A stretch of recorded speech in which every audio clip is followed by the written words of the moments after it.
আর বর্তমানে আমার পিছে যে স্কুলটা এই স্কুলটা আমি শুরুর থেকে দেখতেছি পুরান, এখন আরো বেশি পুরান। তো যে সময় আমরা স্কুলে প্রথম ভর্তি ছিলাম শিশু ক্লাসে, তখন এই জায়গাটা দেখতেছেন না, এটা থেকে লাভ দিতে ডরাইতাম মানে। আর এই যে খোলটা দেখতেছেন, এই খোলটা আমার কাছে শেয়ারের একটা স্মৃতি। মানে শুরু থাকতে এটার মধ্যে যে সময় স্কুলে আসছিলাম, তখন পানি হাইবার লেগে আইলে কল চাপতে পারতাম না, এইটা আলগি দিয়ে আসির হাত দিয়া, পরে বুক দিয়ে আসির কলটা চাপতাম মানে। এখন আসসালামু আলাইকুম গাইস, কী অবস্থা সবার, কেমন আছেন সবাই? আজকে আপনাদেরকে নিয়ে আসছি আমাদের শরীফপুর প্রাইমারি স্কুলে। মানে এই স্কুলটা অনেকের আবেগের একটা জায়গা। মানে ছোটোকালে এই স্কুলের মধ্যে কাটাইতেন 1 থেকে 5, আবার 1 থেকে 8। তো যারা 1 থেকে 5 কাটাইছেন এই স্কুলের মধ্যে তারা কমেন্ট করবেন, আর যারা 1 থেকে 8 এই স্কুলের মধ্যে কাটাইছেন তারাও কমেন্ট করবেন। তো আজকে আপনাদেরকে এই স্কুলটা ঘুরে দেখানোর চেষ্টা করবো, তো সবাই সাথে থাকেন, দেখতে থাকেন। আর বর্তমানে আমার পিছে যে স্কুলটা এই স্কুলটা আমি শুরুর থেকে দেখতেছি পুরান, এখন আরও বেশি পুরান। তো এই স্কুলের মধ্যে আমি ভাই ছোটো থাকতে মনে এর মধ্যে পড়েছিল, এটার মধ্যে পড়ছিলাম। তো কারা কারা এই স্কুলের মধ্যে পড়ছেন অবশ্যই কমেন্ট করবেন। আর যেসব স্কুলটা 5 পর্যন্ত আসছিল, এই ক্লাসটা ছিল 5-এর, যারা 5-এ পড়তো তারা এই ক্লাসের মধ্যে পড়তো। আর এটা তখন থেকেই পুরানো ছিল, আর এখন এটা পুরান। এটা বর্তমানে মনে হয় এটার মধ্যে ক্লাস করা হয় না, মানে এটা ক্লাস করানোর মতো কোনো সিস্টেম নেই, অনেকটাই ভেঙে গেছে গা, যার কারণে এটা এরকমভাবেই আছে। আর ওইদিকে নতুন একটা স্কুল করা হয়েছে, মানে এইটা এই স্কুলটা আর এই স্কুলটা এটাই তো পুরান। আর ওইদিকে যেন একটা নতুন করা হয়েছে বর্তমানে ভাই, এখন এটা রানিং করা হয়েছে। যে সময় আমরা স্কুলে প্রথম ভর্তি ছিলাম শিশু ক্লাসে, তখন এই জায়গাটা দেখতেছেন না, এটা থেকে লাভ দিতে ডরাইতাম মানে ডরাইতাম। আর এখন দেখা যায় ফালতু হইতে যাম, মানে তখন কারণ অনুভূতিগুলো অনেকটা সুন্দর ছিল। আর স্কুলের মধ্যে অনেক মানুষ আসছিল, আর এই দেখতেছেন পিছলা হওয়ার একটা সিস্টেম।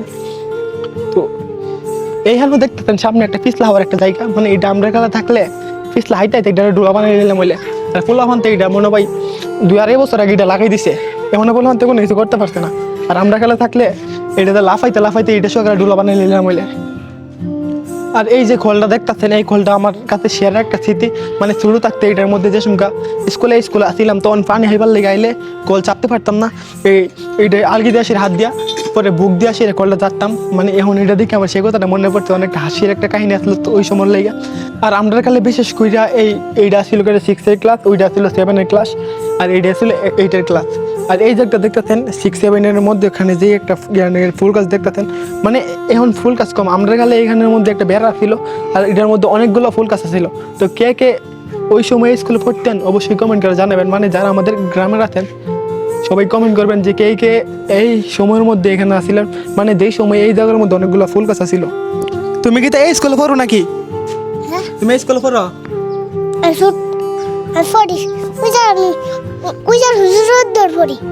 হুজুরের দর পড়ো?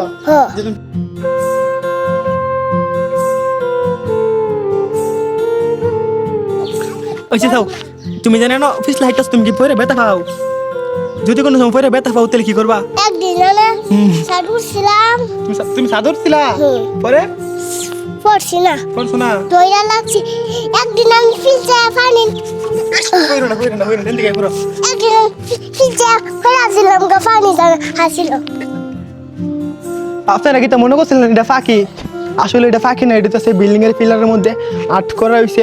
মানে এই বিল্ডিংটার মধ্যে অনেকগুলো আর্ট করা হয়েছে, সেম এরকম পাখি, পশু পাখি, মানে নানা ধরনের পাখি। তো এইগুলো মিলে অনেকগুলো আর্ট করা হয়েছে, যার কারণে স্কুলের ক্লাসরুমগুলো অনেকটাই সুন্দর দেখা যায়। তো ভিডিওটা আজকের মতো এই পর্যন্তই ছিল। তো আল্লাহ হাফেজ, সবাই ভালো থাকবেন।